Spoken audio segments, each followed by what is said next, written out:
Les échanges commerciaux au sein de la communauté d'Afrique de l'Est ont atteint 10,17 milliards de dollars en 2022.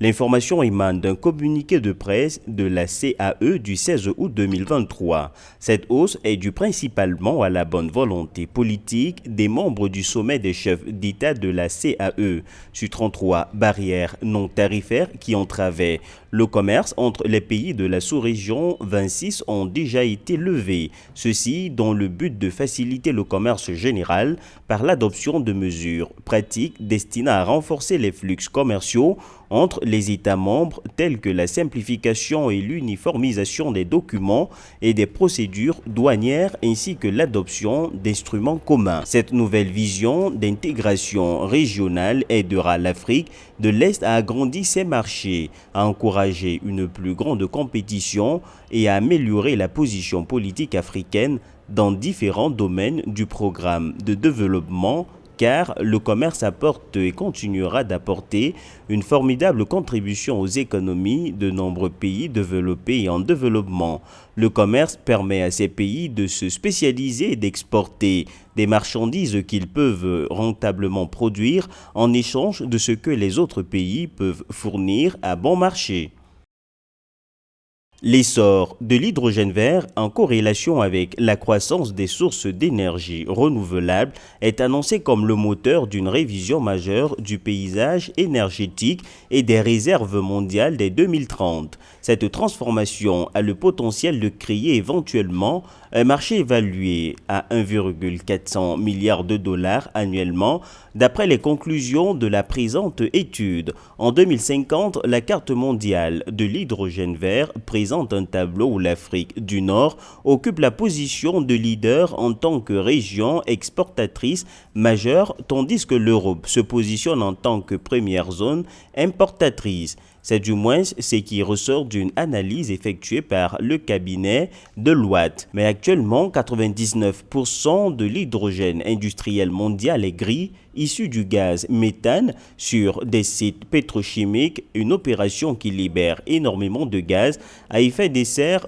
comme le CO2 dans l'atmosphère et participe au réchauffement de la planète. L'hydrogène vert du futur viendra donc de l'hydrolyse de l'eau à partir d'électricité éolienne, solaire ou hydraulique. Certaines expériences en cours parient même sur une production directement en mer à côté des éoliennes et d'eau de mer dessalée. Plusieurs pays du nord de l'Afrique comme le Maroc ou l'Égypte se saisissent de la question de l'hydrogène et des stratégies hydrogène y sont annoncées avec seulement quelques années de retard par rapport à l'Union européenne et aux États-Unis. Pour rappel, le Maroc a un très fort potentiel éolien, souvent sous-estimé, et un grand potentiel solaire. Et l'Égypte a des moyens de devenir le principal exportateur d'hydrogène vers l'Europe en 2050 grâce au pipeline de gaz naturel déjà existant qui serait réaffecté à l'hydrogène.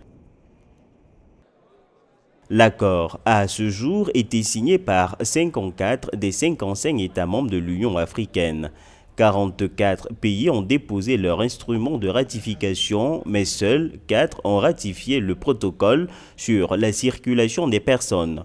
Le commerce intra-africain, qui présente actuellement moins de 15% du commerce total du continent, est largement étouffé par les règles d'entrée strictes qui rendent difficile la circulation des citoyens d'un pays à l'autre. Dans un document publié à l'issue d'un dialogue de 3 jours sur la prospérité en Afrique, qui s'est tenu au Ghana du 26 au 28 janvier 2023 sous le thème « ZLECAf de l'ambition à l'action, assurer la prospérité par le commerce continental », les pays africains sont invités à accélérer la ratification du protocole. Le protocole initialement contenu dans le traité d'Abuja de 1991 vise à faciliter et à accroître la circulation des Africains en Afrique tout en renforçant le droit d'entrée, de résidence et d'établissement dans les États membres de l'Union africaine. Si un plus grand nombre de personnes peuvent se déplacer librement, les pays pourront facilement exporter un marché du travail plus vaste